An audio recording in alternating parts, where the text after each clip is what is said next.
เราจะมาใส่กบตัวนี้เฮ็ดเอง ลองเบิ่งจะเป็นยังไง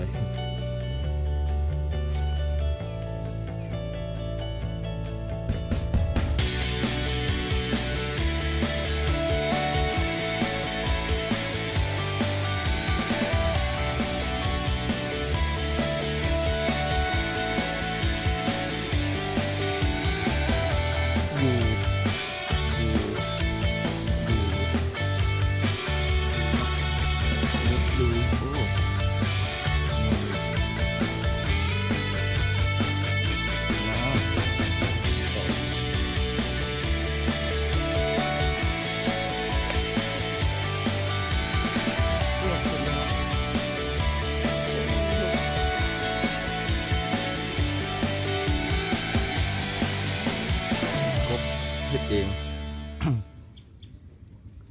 ใส่พอดีงามตัวนี้เขาจะไม่ได้ปล่อยเนาะเพราะว่าเขาเลี้ยงป่านินน้อยเนาะเพราะว่าปลาคอพวกนี้มันจะไปกินปลานินน้อยเขาเลยตึกออกวันนี้จะตั้งใจมาตึกออกเนาะ